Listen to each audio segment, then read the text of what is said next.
Hey guys, welcome and welcome back to my channel. If you're new, my name is Faith Ojone and this is your go-to channel for anything information, lifestyle and storytelling.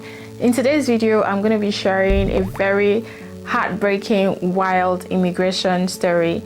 I am sharing this for information purpose in case you find yourself in similar situation, what to do, so you can learn from it. So if you're an immigrant still on a visa living in the UK, trust me, you would like to have this information so you know what to do. So if these are the kind of content that interests you, you know what to do. Hit the subscribe button down below, turn on your notification bell so you don't miss any of my videos. Without saying so much, let's get straight into it.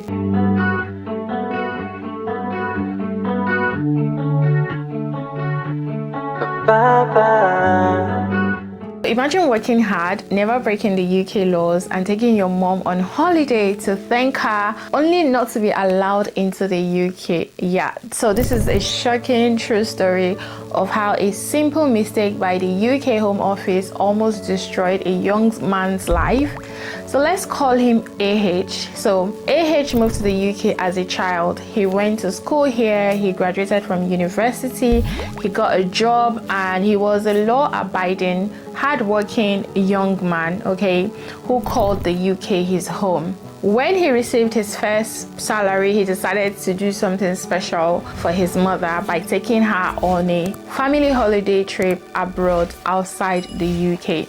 But that trip turned out into a nightmare because at the end of the holiday, AH tried to board the plane with his mom to return to the UK, but the airline staff stopped him. You cannot board this train. You've been deported from the UK. AH was confused, shocked. He had never been arrested, never been deported. What are they talking about? He called the Home Office the next day. They confirmed to him that yes, he has a deportation order against him has been made. So he was thinking like, I am not the right person. Anyway, AH started fighting back. He told the Home Office that there has been a mistake, and at first the Home Office agreed that, they admitted that, yes, there was an error in their record.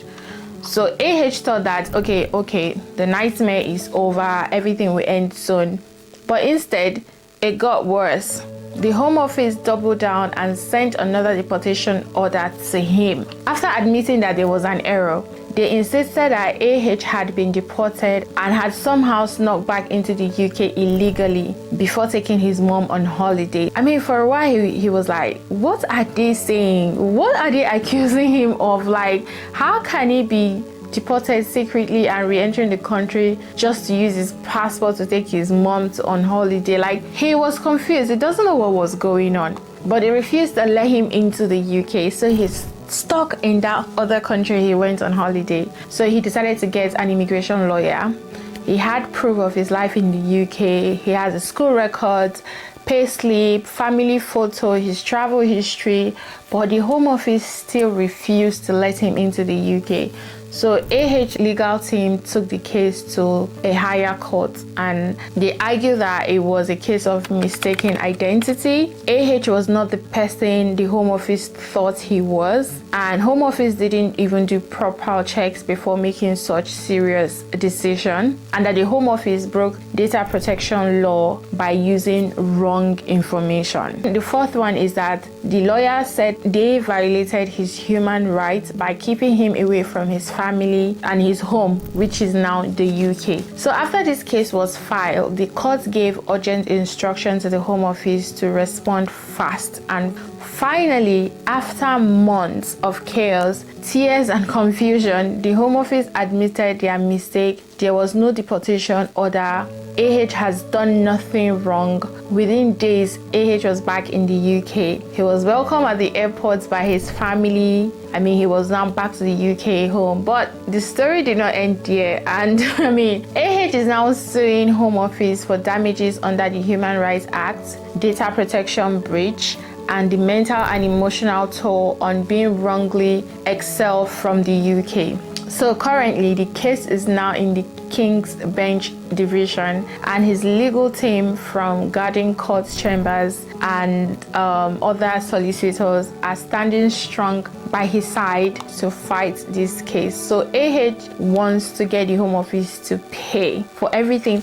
Imagine living in another country that is not your home country for months because you have been wrongly accused. It was a mistaken identity. His deportation was meant for someone else, and now that they know he has been wrongfully accused, they let him back into the UK. So that's what I'm saying. Like, if you're an immigrant in the UK, even if you become citizen, you're not completely free from the whole immigration system. The truth is, the UK will always be a second home. Even if you've gotten your citizenship, you still need to be careful. What did we learn from AH's story? I mean, AH story shows us how simple error can turn someone's life upside down. So what can we learn from this? Your identity and immigration records must always be accurate. Never assume the system has it right. Double check your records, okay? Even citizens and legal residents can be wrongly accused. Always keep your documents safe and ready. The Home Office is not above mistakes, but you must fight for your rights legally, calmly, and with strong evidence. Know your rights. Data protection, human rights, and immigration law exist to protect people, but only if you know how to use them. I always say, like, knowledge is power, especially when you're living in another country. Knowing your rights as an immigrant in the UK, knowing your human rights, knowing your rights where you work as an employee, knowing your rights is very important. Understand data protection.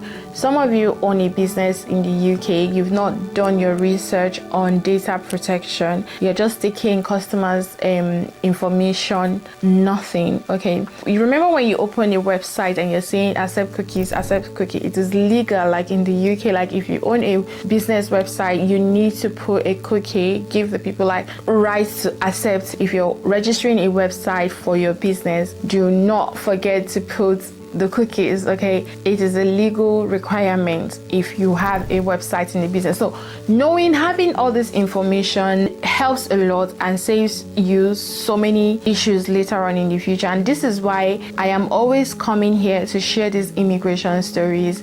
It's because there are so many things to learn from it. Make sure to check your immigration records before you travel out of the UK. Log into your e-visa portal. Make sure the name on your immigration thing correspond with your passport, your documents, your pictures. Make sure your data are correct. If they are not, fix it before you leave the country. We have come to the end of this video. Let me know your thoughts in the comment section. What would you have done if this has happened to you? If this video was helpful, you know what to do. Share, comment, and subscribe to my channel if you have not. And I'll see you guys in my next video. Bye.